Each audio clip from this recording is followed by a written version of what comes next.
a black inventor, fresh from presenting his groundbreaking technology at a global summit, boards a first-class flight home, his mind set on rest.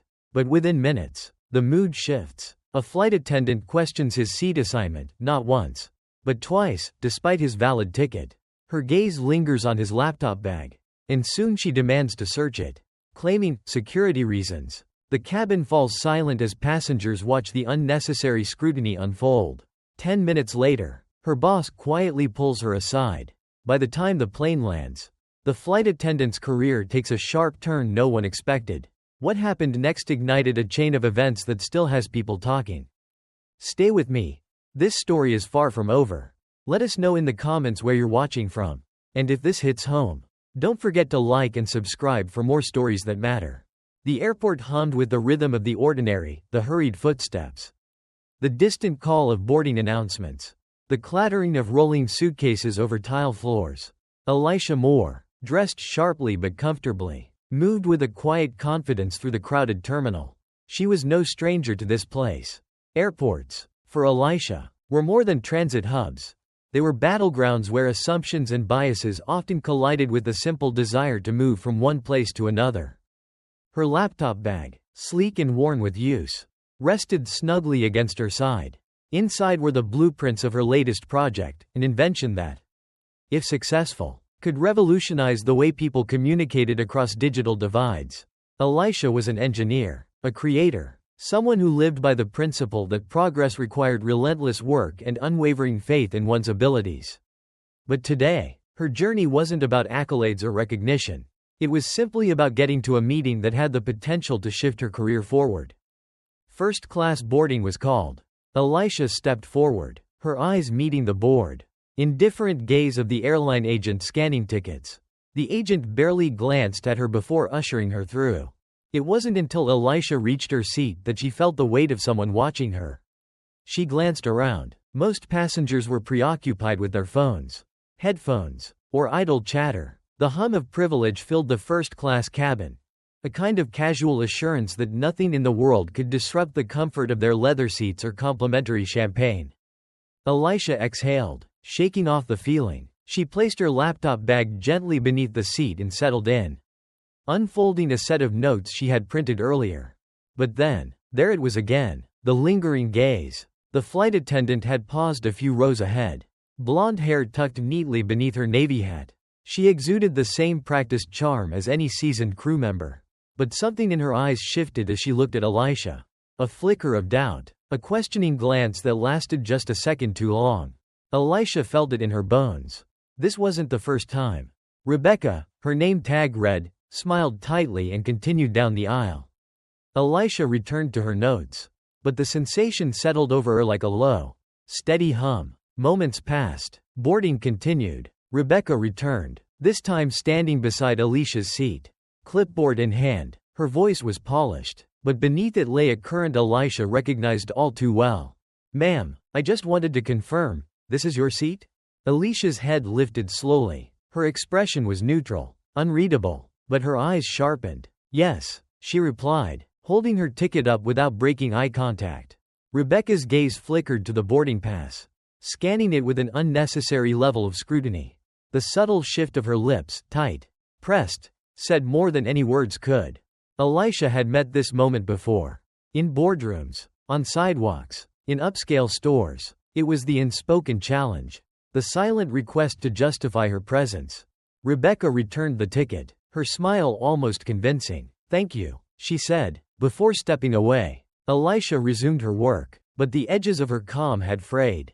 The problem with racism, she thought, wasn't in grand, explosive acts. It was in these quiet intrusions, the needling insistence that you explain yourself in places you had every right to be. Across the aisle, a middle-aged woman with silver hair had been watching.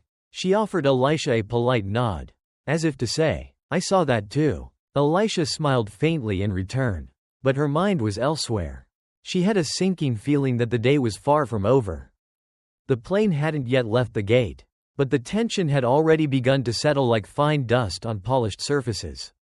Elisha Moore could feel it, the undercurrent of something unsaid, the quiet murmur beneath polite conversations. It lived in the space between glances, in the stiffness of postures that refused to relax. She had resumed typing on her laptop, her fingers moving across the keys with precision. But her focus was fractured.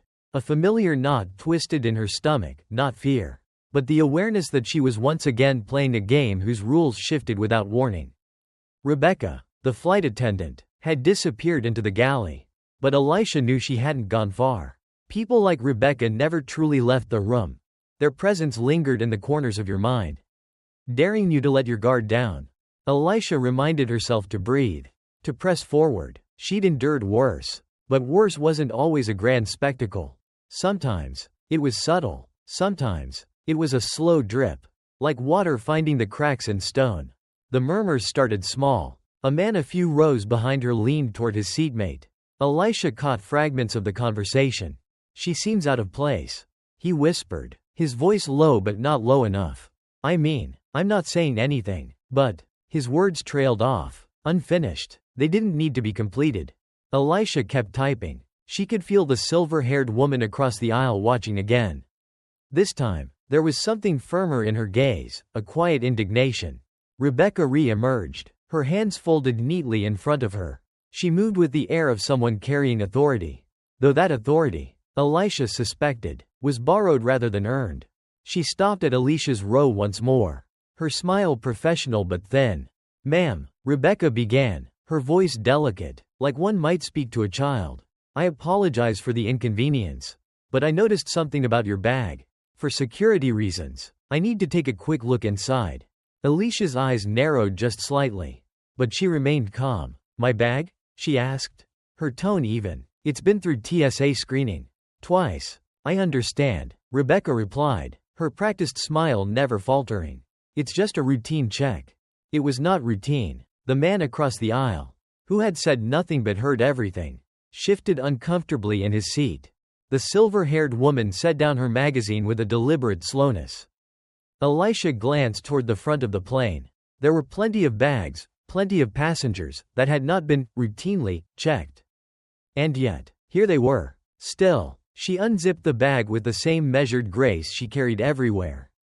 The contents were ordinary. A few notebooks, her laptop, a book by James Baldwin, its edges worn from being carried too often. Rebecca's eyes flicked across the items, searching for something that wasn't there. Elisha watched her carefully, as if daring her to find fault where none existed. Rebecca lingered for a breath longer than necessary, then straightened. "Thank you for your cooperation," she said, her voice clipped, before moving down the aisle. Elisha zipped the bag closed, but her hands felt heavier than before.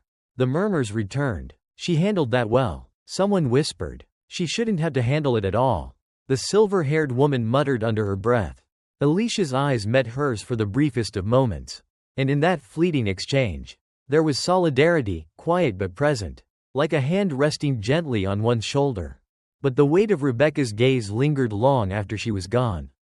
Elisha leaned back in her seat and stared out of the window.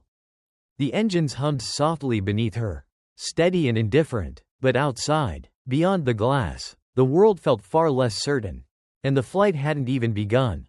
The plane had taken off, but the cabin air felt heavier, as if the weight of what had transpired below hadn't been left on the tarmac.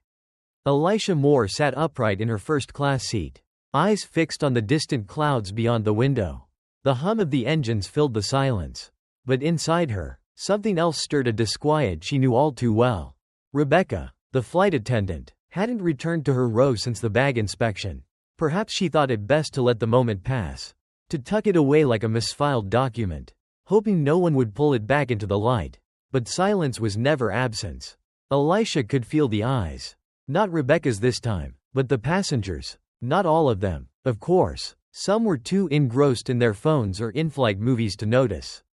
But a few, scattered through the cabin, glanced her way every so often, like people trying to solve a puzzle they weren't sure should exist. Elisha adjusted her posture, crossing her legs and folding her hands on her lap. She wouldn't shrink beneath the gaze of suspicion or curiosity. Not today, not anymore. A soft voice broke through the hum of the engines. "Excuse me." Elisha turned her head. It was the silver-haired woman across the aisle. Her eyes were warm but laced with concern. "I just wanted to say, I saw what happened earlier.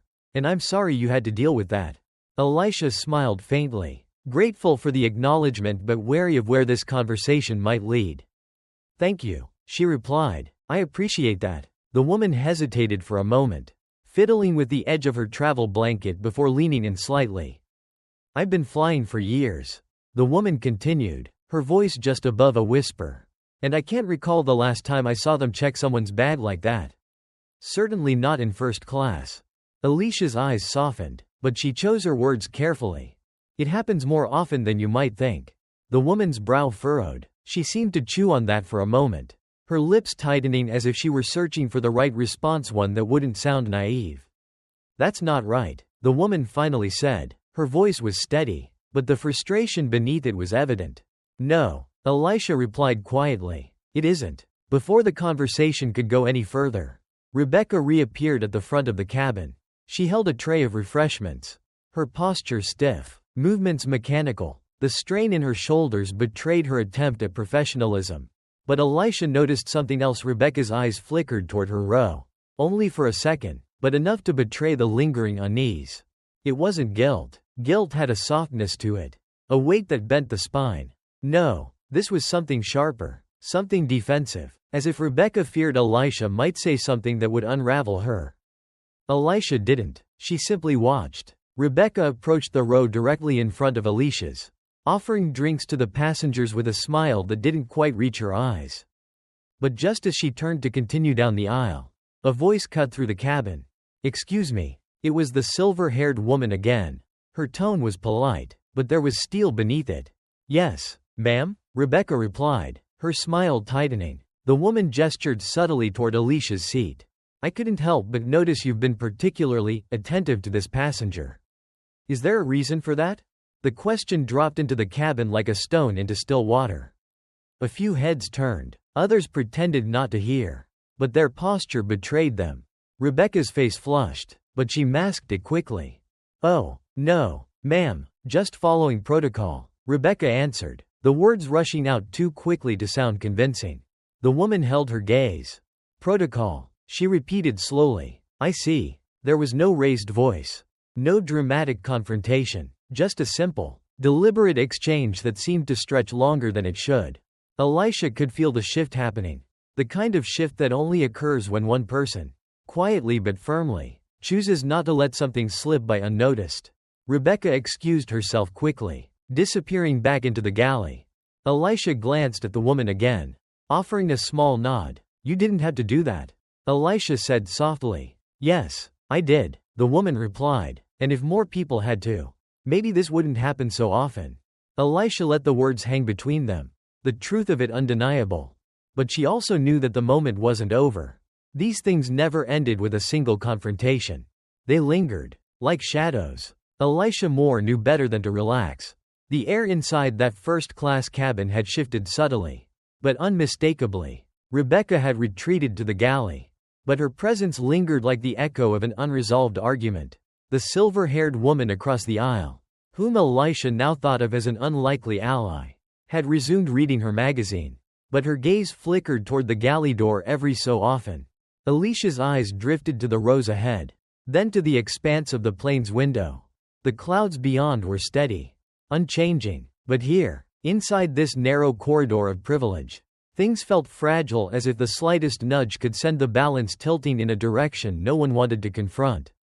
The worst part was knowing how thin the ice really was.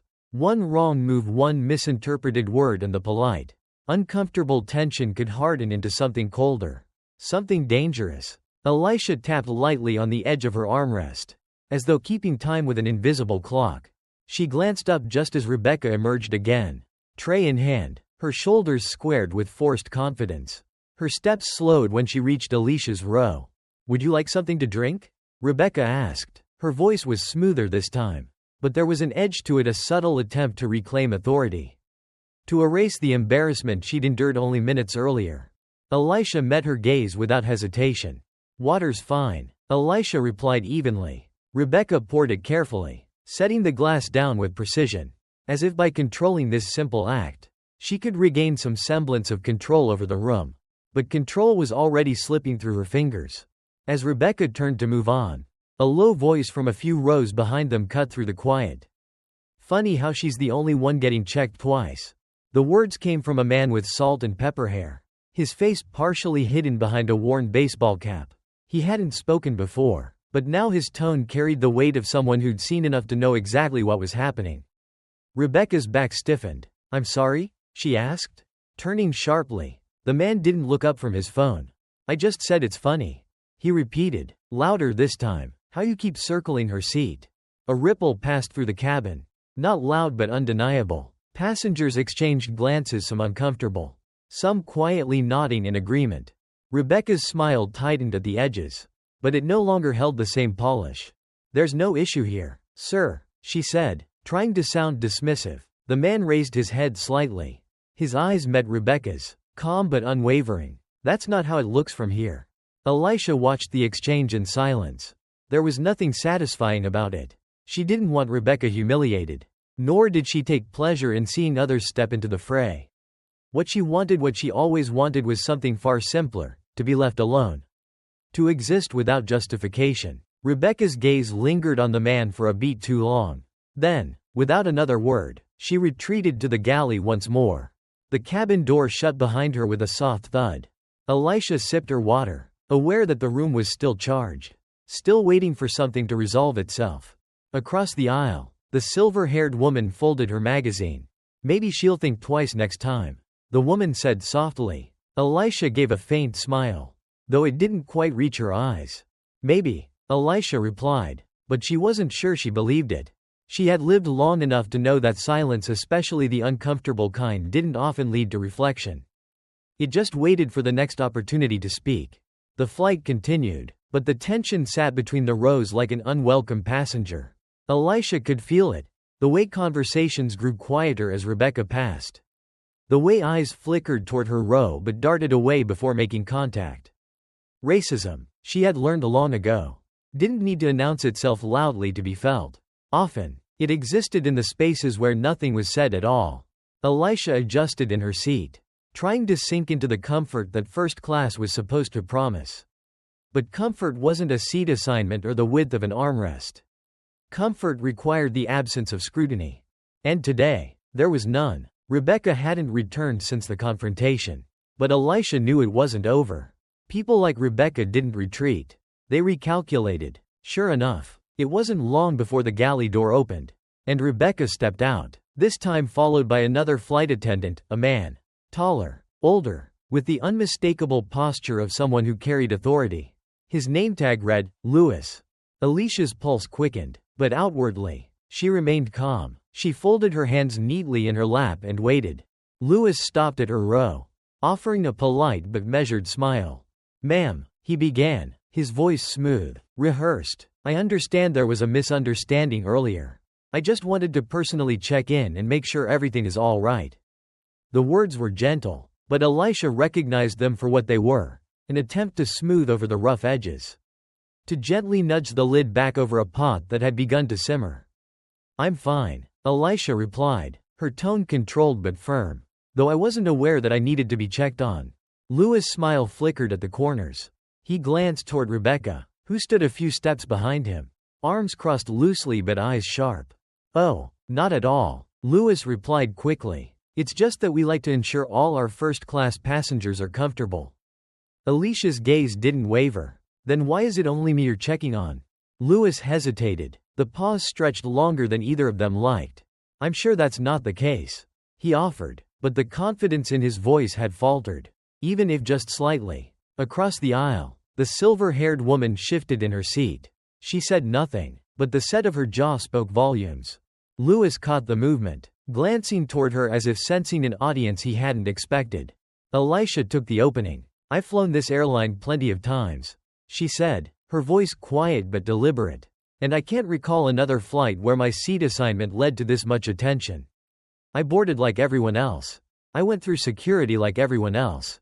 But for some reason, I seem to be the only person on this plane under suspicion." Lewis straightened slightly, the weight of her words hanging between them. "That's not our intention, ma'am," he said carefully. Elisha smiled, but there was no warmth in it. "I'm sure it's not," she replied, "but that doesn't make it less true." Louis opened his mouth to respond, but Rebecca stepped forward before he could. "We're just trying to do our jobs," she said, her voice clipped now, her mask slipping. Elisha turned her head slowly to meet Rebecca's eyes. "And I'm just trying to exist," Elisha replied, her voice soft but unyielding. "But somehow, that always seems to be the problem." The words landed like stones. Rebecca's mouth tightened, but she said nothing. Louis placed a hand lightly on her arm, as if to warn her to hold her tongue. "I appreciate your patience," Louis said quickly, his eyes flickering to the passengers now leaning ever so slightly toward the exchange. "Please let us know if you need anything else." Elisha nodded, signaling the conversation's end. Louis guided Rebecca back toward the galley, his hand still lingering on her arm as if to restrain her. The cabin quieted again, but the tension had evolved. No longer was it the subtle hum of discomfort. Now, it carried weight, something thicker, the unmistakable sense that the eyes watching Elisha were no longer uncertain but quietly on her side. As Louis and Rebecca disappeared behind the galley curtain, the silver-haired woman across the aisle leaned closer. "You handled that better than I would have," she whispered. Elisha smiled faintly. "You'd be surprised what you get used to." The woman's eyes narrowed slightly, and she shook her head. "No one should have to get used to that." Elisha said nothing, but in the silence that followed, she found herself hoping, not for an apology, but for the quiet revolution that begins when people start to notice what they once ignored. The plane sliced through the sky, but the tension inside lingered, clinging to the cabin like humidity that refused to lift. Elisha sat still, but her senses stretched across the room, gathering the glances, the whispered conversations, the energy that shifted when she moved. Rebecca hadn't returned to her section. Louis, the senior flight attendant, had kept her anchored to the galley. Yet, Elisha could feel Rebecca's presence pressing against the thin curtain separating them. Racism rarely ended with confrontation. It retreated, quietly licking its wounds, biding its time for safer ground. Elisha opened her laptop again, more as a prop than a necessity. Her eyes scanned the screen, but her mind hovered elsewhere on the faces around her, on the silence that spoke volumes. Across the aisle, the silver-haired woman, her unlikely ally, watched the galley like a sentinel. Elisha wondered how many times that woman had noticed something wrong but kept her mouth shut to avoid a scene. Maybe this was the first time she chose otherwise. The man with the baseball cap, the one who had called Rebecca out, had settled back into his seat, but Elisha caught him watching her in brief glances. He seemed to want to say something but hesitated, as if worried he might say the wrong thing. Elisha understood that feeling. Even allies sometimes walked on uneven ground. A voice crackled over the intercom, interrupting her thoughts. "Ladies and gentlemen, this is Captain Reynolds. We'll be experiencing some turbulence in the next few minutes. Please remain seated with your seat belts fastened." The passengers shifted, settling into their places, but the hum beneath the captain's voice wasn't from the engines alone. The flight would pass through rough skies, but the real turbulence was already here. Alicia's fingers hovered over the laptop keys, but she barely typed. She thought about her father, how he used to grip the steering wheel tighter whenever police cruisers slid into his rearview mirror. How he once told her, "It's not about whether you did something wrong. It's about whether they believe you belong." Elisha had carried those words with her, tucked into the lining of every first-class seat she'd ever occupied. Suddenly, the curtain to the galley shifted. Rebecca stepped out, her movements sharp and clipped, as though she had decided she wasn't finished. Louis wasn't with her this time. Elisha tensed but kept her eyes trained on her screen. Waiting, Rebecca approached with a forced air of composure, stopping just short of Alicia's row. Her voice was softer, but the undercurrent of defiance was unmistakable. "Is everything to your satisfaction, ma'am?" Elisha didn't look up immediately. She let the question hang there between them, heavy with its own weight. When she did raise her eyes, her expression was calm, but her gaze sliced clean through Rebecca's mask. "It was," Elisha replied, her voice even, "until you walked over." The silver-haired woman's magazine lowered just enough to reveal a thin smile creeping across her face. Rebecca's posture stiffened, but she didn't move. "I didn't mean to cause any discomfort," Rebecca said, though the words sat awkwardly in her mouth, like she barely believed them herself. Elisha exhaled softly. "That's the thing," she said, tilting her head slightly. "You never do." And yet, Here we are. Rebecca's lips parted slightly, but no words came out.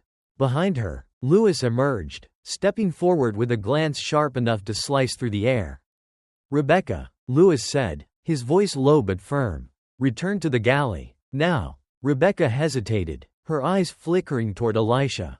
But Lewis' stare held her in place.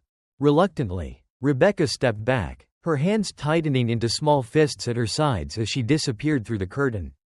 Lewis lingered. I apologize, he said to Elisha, lowering his voice. She's being removed from first-class service for the remainder of the flight. Elisha nodded but said nothing. Lewis leaned in slightly, dropping his voice further. She's new, he admitted, still learning how to handle situations. Alicia's eyes narrowed, but her tone remained calm. No one needs to be taught how not to humiliate someone. Lewis paused, as if the words had hit somewhere deeper than he expected. You're right, he said finally. I'll make sure it's addressed. Elisha gave a faint nod, though she'd heard promises like that before. Lewis retreated, leaving Elisha alone once more. The silver-haired woman across the aisle lowered her magazine completely, speaking softly so only Elisha could hear.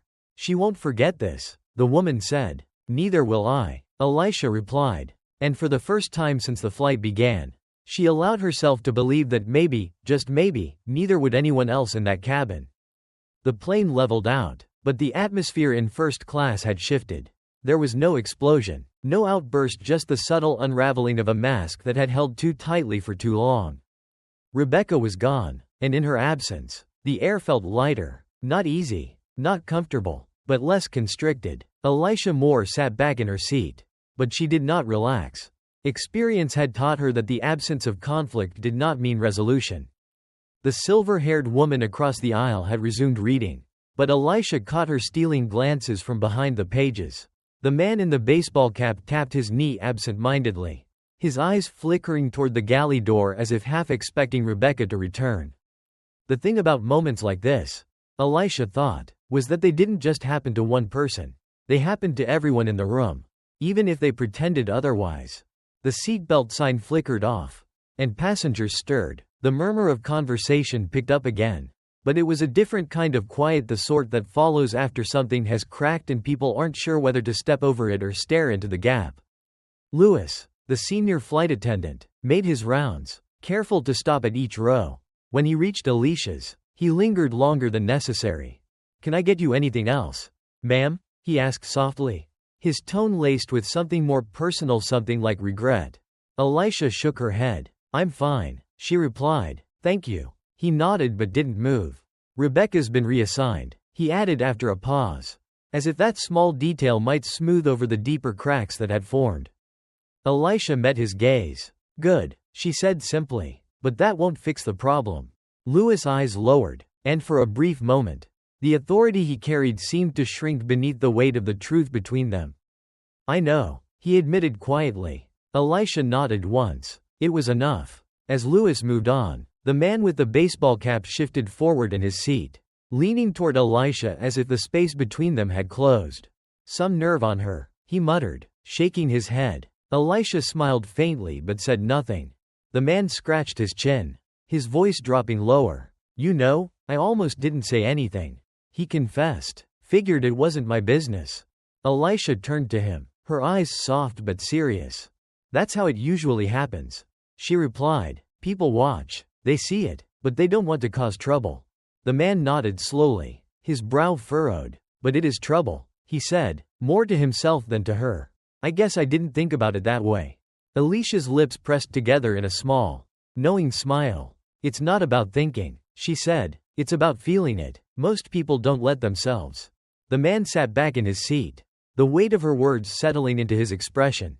Across the aisle, the silver-haired woman lowered her magazine again. I felt it, she said softly, joining the conversation, and I can tell you it doesn't sit right. Elisha nodded, but she didn't thank them. There were no congratulations to be handed out for recognizing something that should have been obvious. Instead, she let the silence between them fill with unspoken understanding. As the hum of the engines softened, Alicia's eyes drifted to the clouds beyond the window. She thought of her father's words again. It's not about whether you did something wrong. It's about whether they believe you belong. And for the first time in a long while, she wondered if maybe, just maybe, that belief was beginning to shift. Even if only by an inch. Because the thing about silence is that once it's broken, it doesn't fall back into place so easily. It lingers. And it forces people to listen. The descent had begun. The slow tilt forward, pressing passengers gently into their seats. The sky outside the window darkened, streaked with the fading orange of a sun sinking beneath the horizon. The cabin, too, had dimmed, bathed in the soft glow of overhead lights. Elisha Moore could feel the shift not just in altitude, but in the room itself. The moment that quiet collision with Rebecca was over, but the echo of it lingered, threading through the space between rows and settling like a shadow no one wanted to address directly. Across the aisle, the silver-haired woman Elisha had decided by now her name might as well be Grace folded her magazine and slipped it into the seat pocket. She hadn't spoken since their last exchange, but her presence hummed with the weight of someone still processing what she had witnessed. The man in the baseball cap, however, was restless. His knee bounced softly against the floor, and every so often, he would glance toward the galley, as if half expecting Rebecca to emerge once more. But she wouldn't. Elisha knew that much. Lewis had ensured that. Still, the unease remained. Elisha felt it most acutely in the quiet moments, the ones where eyes flicked toward her and then away. Where mouths opened slightly but closed again before words could form. It was a peculiar kind of tension, one she had known all her life. It was the burden of being seen but not acknowledged. The seatbelt sign chimed, pulling passengers from their days. Elisha watched as Grace straightened in her seat, her gaze distant but thoughtful. And then, just as the wheels of the plane brushed the runway, Grace spoke, her voice low, but deliberate enough to slice through the hum of the engines. "You know," she began, her eyes still fixed forward. "I've been flying for decades." Elisha turned toward her, though Grace didn't meet her gaze. "I've seen a lot of things," Grace continued, "but I can't recall a time I saw someone treated like that up here." Elisha smiled faintly, though there was little warmth behind it. "That's because it doesn't happen to everyone," Elisha replied. Grace's lips pressed together in thought. She nodded slowly. "I suppose not," she admitted, "but maybe that's part of the problem. We don't expect it, so we let it pass." There it was. The crack Elisha had been waiting for, the widening gap in the comfortable narrative that so many clung to. Elisha leaned forward slightly, her voice soft but sharp enough to land. "It passes because it's supposed to," she said. "That's how it survives." Grace finally turned to face her, and in her eyes, Elisha saw something rare, a quiet acknowledgement, not just of what had happened, but of everything Grace hadn't said before now. The plane slowed as it taxied toward the gate, and passengers began shifting, reaching for bags and jackets. The man in the baseball cap leaned toward Elisha, his voice barely audible over the rustling around them. "Would you have said something?" he asked. "If no one else did?" Elisha considered the question carefully. "I don't know," she admitted. "Maybe, but I shouldn't have to." He nodded, though his expression suggested the answer unsettled him. The plane came to a stop, and the seatbelt sign blinked off. A soft murmur of relief filled the cabin as passengers stood and stretched, ready to disembark. Grace remained seated, her eyes following Elisha as she rose from her seat and collected her bag. "Thank you for saying something," Elisha said, her voice quiet but sincere. Grace smiled, though it carried the weight of someone realizing their voice had been absent for too long. "Next time," Grace replied. "I won't wait for someone else to go first." Elisha nodded, stepping into the aisle, her heart steady but full. Because that was the thing about moments like this. They didn't end when the plane landed. They rippled outward, carried by those who had been forced to see the world, if only for a moment, as it truly was. And sometimes, that was enough to shift the weight of silence.